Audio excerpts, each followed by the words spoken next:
Historia Confidencial, con Pacho O'Donnell y Felipe Piña, por Mitre. Hola, buenas tardes. Estamos nuevamente en Historia Confidencial. Pacho está de viaje en España, la verdad está pasando muy lindo, ahí por Sevilla. Y vamos a hablar de dos temas, porque las fechas así lo indican. Tenemos dos temas muy importantes para hablar hoy. En la primera parte vamos a estar hablando con Karina Ramaciotti sobre la caída del peronismo, los 50 años del golpe de Estado autodenominado Revolución Libertadora. Y en la segunda parte con María Seoane hablando de La Noche de los Lápices, aquel libro que escribió con Héctor Ruiz Núñez, que dio lugar a la película y bueno, que rescató aquel episodio terrible que refleja como pocos el salvajismo de la dictadura militar. Bueno, vamos a empezar hablando con Karina entonces un poco de, para vos, ¿cuáles fueron las causas de la caída del peronismo, ¿no? Bueno, sí, tenemos que pensar en un momento de clivaje, en lo que fue las dos presidencias de Perón. Evidentemente el 1951 es un punto de ruptura, la primera presidencia, o sea, al final de la primera presidencia, en donde Perón sale sumamente legitimado a partir de un triunfo más contundente en las urnas que en la primera contienda electoral, sumado a un éxito relativo del primer plan quinquenal, la eliminación de la zonada militar contra Menéndez y el triunfo relativo también, ¿no? Que tuvo contra la huelga ferroviaria del 50. Claro. Esos elementos creo que componen un momento de una construcción de poder importante, pero al mismo tiempo empieza a anunciar elementos que van a decantar, ¿no? En la fuerte oposición que va a tener contra la Iglesia Católica más adelante. Me parece que es bueno no pasar por alto el episodio de la candidatura de Evita, ¿no?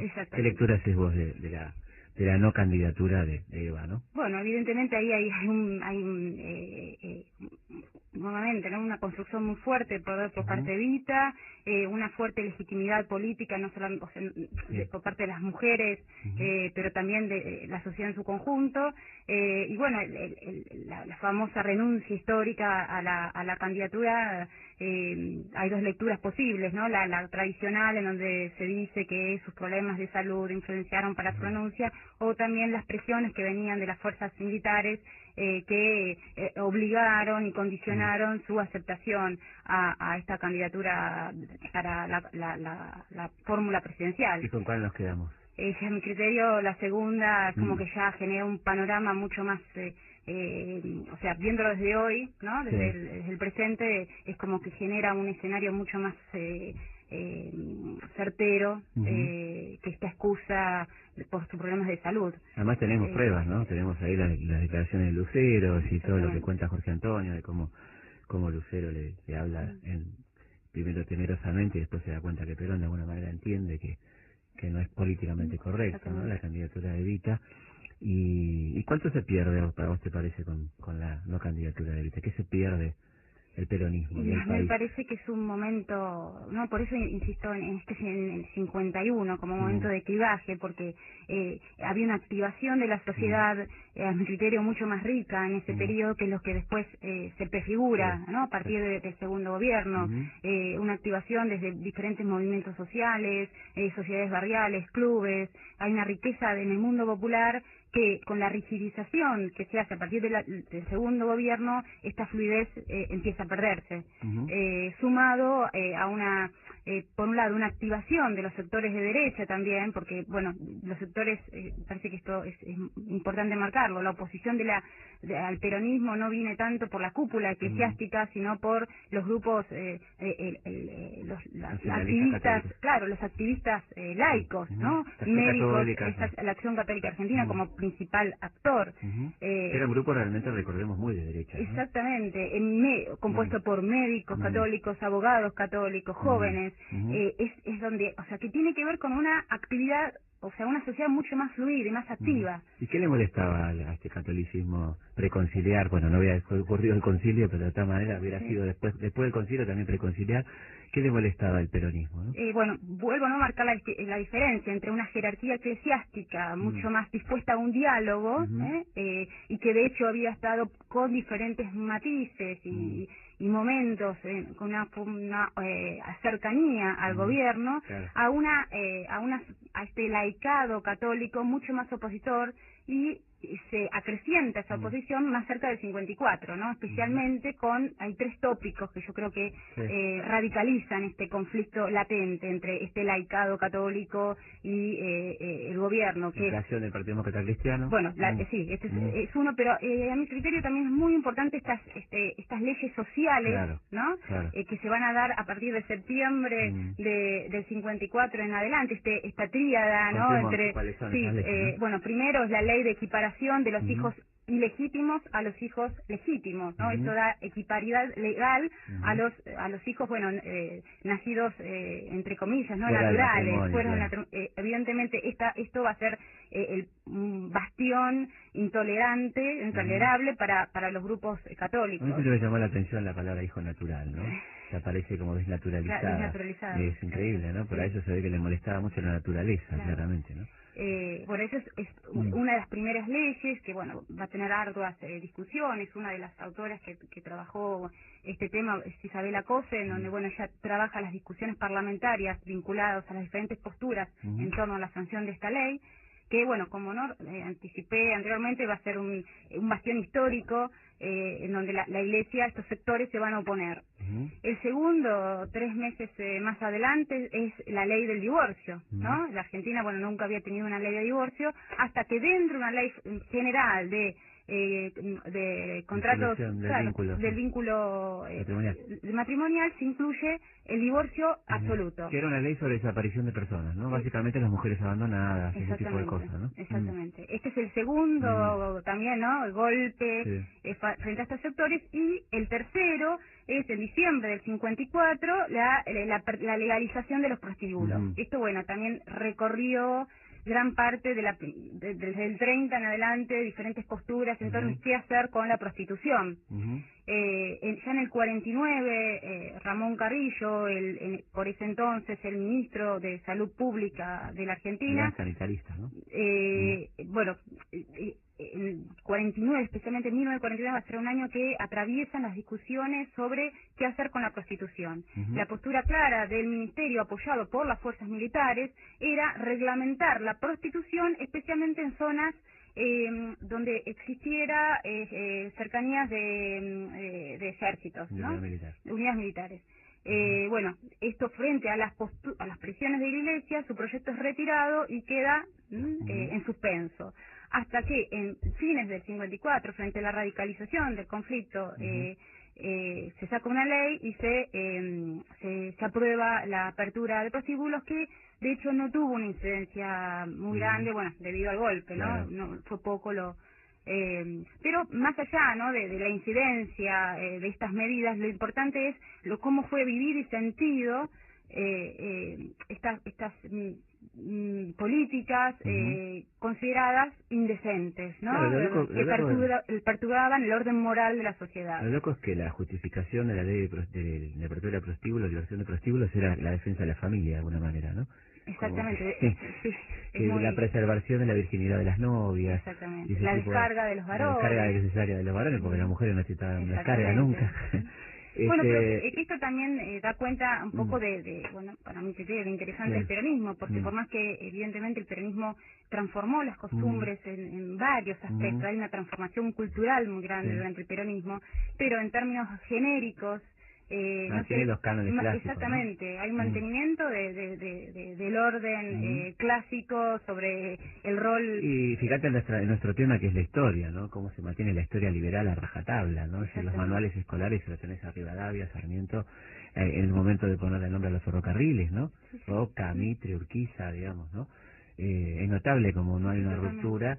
Y se mantiene un poco la historia mitrista, ¿no? Y que el revisionismo peronista será posterior al peronismo prácticamente. Durante el peronismo no hay manifestaciones de revisionismo peronista prácticamente, ¿no? Dentro de la historia académica también. Y bueno, se publica la historia de la academia definitiva, ¿no? En el 50. Exactamente. Hay una rigidez bastante notable en aceptar determinadas temáticas que pueden hacer cuestionar determinadas posturas tradicionales. Una de ellas es la historia de género, ¿no? Donde, bueno, es resistida y, bueno, a pesar de que en la Argentina ya tiene un instituto, no solamente en Buenos Aires, sino en diferentes lugares del país, pero bueno, cuesta, ¿no? A pesar de que hay muchas mujeres y algunos pocos varones trabajando en estas cuestiones, cuesta que sea mayormente aceptada dentro de lo que es una historiografía, la historia, ¿no? Con mayúsculas. Estamos hablando con Karina Ramaciotti, que es autora compiladora del libro Generando el Peronismo, un libro muy interesante que recomendamos del proyecto editorial.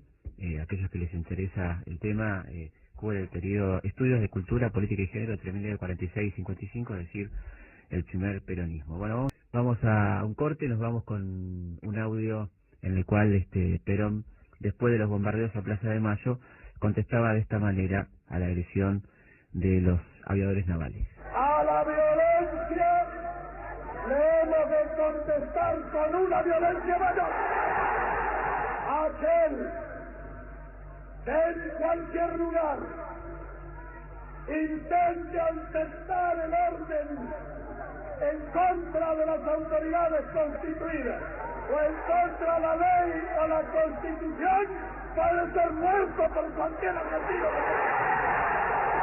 La consigna para todo peronista, esté aislado o esté dentro de una organización, es contestar a una acción violenta con otra más violenta. Y cuando uno de los nuestros caiga, caerán 5 de los ellos. Seguimos en Historia Confidencial con Karina Ramaciotti hablando de la caída de Perón, a 50 años de aquel nefasto golpe que se recuerda increíblemente como Revolución Libertadora. Vos fíjate que es uno de los pocos golpes, bueno, junto con el del 30, que se le sigue diciendo revolución, ¿no? Exactamente. Está claro que el del 76 fue un golpe así, ¿no? Pero a se le sigue diciendo Revolución Libertadora. ¿Vos por qué crees que sigue pasando esto? Yo creo porque, bueno, evidentemente para muchas personas aún hoy consideran que fue una revolución. Y una liberación. Y una liberación de lo que se consideraba la peor perversión de la historia argentina, que era Perón. Entonces, evidentemente eso sigue funcionando en la cabeza de muchas personas aún hoy y uno sigue escuchando barbaridades, ¿no? En torno a ese periodo histórico. Insisto, no solamente desde la opinión pública general, sino también hay muchos prejuicios dentro de la historiografía sobre determinados temas y personas vinculadas al peronismo y mitificaciones también dentro del peronismo, ¿no? Como que algunos fueron buenos y otros malos, entonces a los buenos no se los puede tocar. Maniqueísmo, digamos, exactamente, entonces en función de, bueno, de estos sigue operando esta idea. ¿Cuáles serían para vos los principales errores que se cometen a la hora de juzgar apresuradamente al peronismo desde el lado gorila, ¿no? de la mesa, digamos? A mí me parece que lo importante es bueno, empezar a rastrear, bueno, mi especialidad es políticas sociales, ¿no? Quiero aclarar esto porque, bueno, es importante. Vamos a poner el acento ahí. Claro, no, y a su vez porque me parece que es importante porque cuando uno globaliza sobre las políticas sociales durante el peronismo y hace generalizaciones sin ver las particulares específicas sectoriales de cada una de las políticas sociales que están al interior, es cuando quizás se pierde la riqueza del periodo.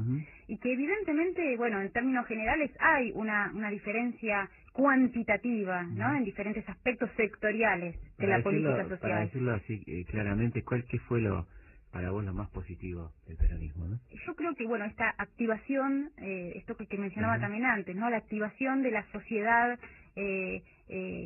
durante el periodo, para mí es un dato a destacar. Hay una riqueza cultural, en términos de mayor, o sea, que esto por eso es diferente que esas posturas tradicionales del peronismo. Me parece que la primer el primer periodo peronista hay una activación, o sea, no es tan rígido como quizás sí el segundo, ¿no? Claro. Pero hay una mayor activación, hay una revolución de las costumbres, hay una, bueno, la radio, la televisión, la entrada, espectáculos deportivos Populares. masivos. Entonces, La invasión de la ciudad, ¿no? Exactamente. Por Y los eso, cabecitas negras, como se decía. a mí me parece que eso es lo que le da una riqueza particular al peronismo. Y es lo que le da una diferencia cualitativa, no tanto en cuantitativa, Claro. ¿no? En términos de cuántos hospitales hicieron, Sí, cuántas que escuelas también es hicieron. mucho, ¿no? Obviamente, que fue una diferencia, por eso digo cuantitativa. Sí.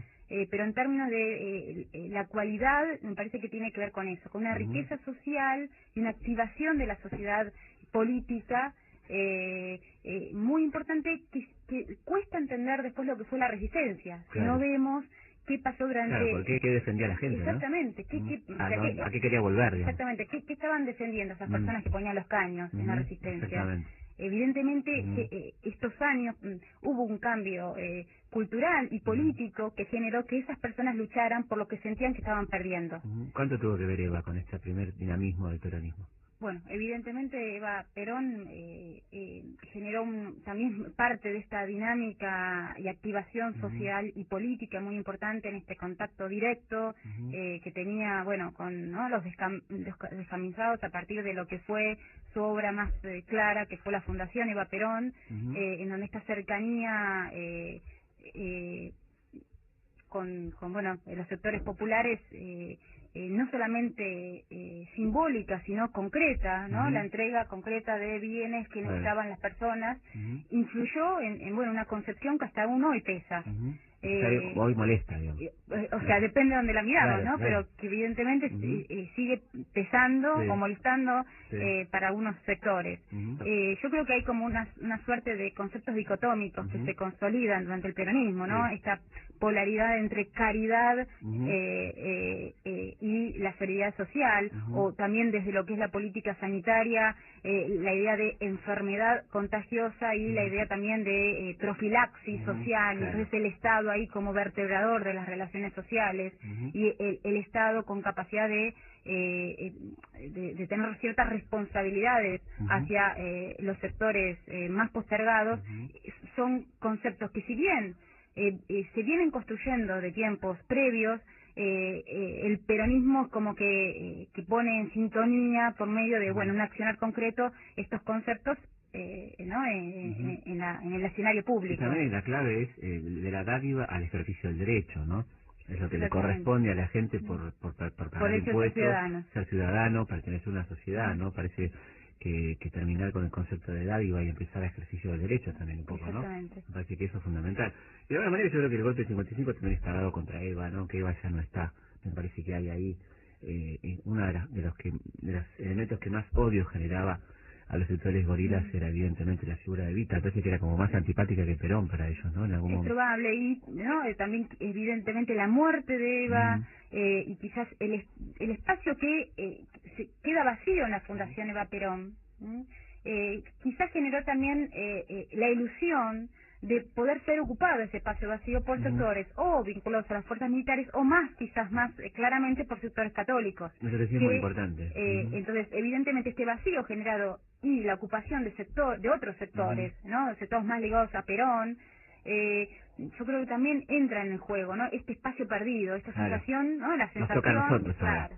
Ahora nos toca a nosotros, vamos a ocupar ese espacio que nunca debió haber ocupado esa mujer. Entonces la ¿no? sensación de haber perdido algo, yo creo que alimentó aún más este odio, ¿no? Claro. Esta sensación de que bueno, no quedan más espacios para construir una nación o sea, la mítica nación católica, que se estaba jerárquica exactamente, medieval en un punto, ¿no? Exactamente. Y cómo alimentó el golpe la Iglesia, digamos, cómo trabajó en las Fuerzas Armadas, ¿no? ¿Hasta qué punto es responsable del golpe la Iglesia en el sentido de incentivar el golpismo en las Fuerzas Armadas, ¿no? Bueno, ahí, bueno, ¿no? Volviendo un poco a lo que ¿Cómo no? mencionabas antes, la formación de esos comandos civiles, y no solamente las Fuerzas Armadas, ¿no? Quizás también otros grupos políticos que, volviendo a estos tres tópicos que hablamos, ¿cómo puede ser que el socialismo esté a favor, ¿no?, de, por ejemplo, el divorcio, claro, ¿no? Bueno, ¿por qué pudo pasar eso en el 54-55? Bueno, no es, lo que unió esa oposición política católica y de las fuerzas militares fue una oposición contra el peronismo, claro, contra la figura de Perón y todo lo que Perón significaba. No nación de amor, sino de espanto, ¿no? Exactamente. Entonces eso generó una posición, una coalición opositora, en donde evidentemente la presencia más clara es de los militares, ¿no? En el 55. Sí. Pero el detonante o el catalizador de ese conflicto tiene que ver con sectores católicos de derecha con un fuerte peso en la historia argentina, aún hoy, claro, porque no es que tampoco después del 55 estos sectores se vieron, sino todo lo contrario, ¿no? Siguieron operando, siguen operando con un fuerte peso. Y quizás, bueno, sin un organismo, una construcción de un partido político claro, ¿no? Esta relación difusa que nunca tiene... les interesó. Exactamente. Digamos, prefieren operar desde lo que decía Gramsci, la sociedad civil, ¿no? La corporación, las sociedades industriales, rurales y demás. Por eso yo, no leí, cuando vos mencionaste el Partido Demócrata Cristiano, yo quizás, a mí me parece que el peso de la Iglesia Católica fue más importante en este activismo, ¿no?, que quizás en la formación de un partido político. Claro. Evidentemente generó temor, pero me parece que el mayor problema es este activismo militante, laico, los panfletos. Bueno, también es necesario recordar que en el 55 está la expulsión de Tato y Noboa, que se suman, ¿no? Ahí sí que está la jerarquía eclesiástica que se viene a sumar a esta posición laica católica, a los sectores políticos opositores al peronismo, y que el golpe... Bueno, y aquella posición donde marchaban juntos ateos y católicos. Exactamente. Donde volvemos a decir esto, y que... otra vez este círculo virtuoso, ¿no? Frente a esta masiva convocatoria del 8 de diciembre, una seguidilla de medidas por parte del gobierno, como es, bueno, la eliminación de del impuesto a la educación religiosa, se cierra la Dirección General, los aportes económicos a la educación privada, se cierra la Dirección de Escuelas Religiosas, se cancelan los días laborables del calendario religioso. Entonces es como que se va generando un círculo virtuoso en donde acelera la polarización ideológica. Totalmente. Bueno, vamos a escuchar ahora un discurso de Lonardi, el primer discurso como presidente de la República de este golpista autodenominado Libertador. Ha terminado el sistema de ocultación de la verdad. El país tiene que conocerla por más que sea cruda y penosa. 10 años de irresponsabilidad y corrupción nos han llevado a la situación más desastrosa de nuestra historia económica. El país se ha empeñado en hacer lo que nadie puede cumplir. Impulsado por una tremenda insensatez, ha tratado de consumir más de lo que producía. Bueno, vamos a ir redondeando. Quería preguntarte cuáles fueron brevemente las consecuencias de este golpe, ¿no? Bueno, obviamente hay consecuencias no muy positivas, dado que esta intervención autoritaria de los militares en la política no trajo nada de auspicioso, sino todo lo contrario. Esto como primer punto, ¿no? Quiero subrayar que bueno, lamentablemente no fue el último, sino que vinieron otros y cada vez con mayor violencia y perversidad, en donde volvieron a estar en juego estas dicotomías, ¿no? De los buenos y los malos, esta construcción idealizada de una Argentina mejor, y a su vez, como no se podía construir, la impugnación por medio de la violencia del otro grupo opositor. Esto continuó siendo una constante en la historia argentina. Y quizá valga el ejemplo para definir un poco el cambio de modelo económico de la Argentina. En 1956 la Argentina ingresa al Fondo Monetario Internacional, ¿no? Es como el broche de oro de todo esto que estamos hablando. Bueno, Karina, muchísimas gracias por venir.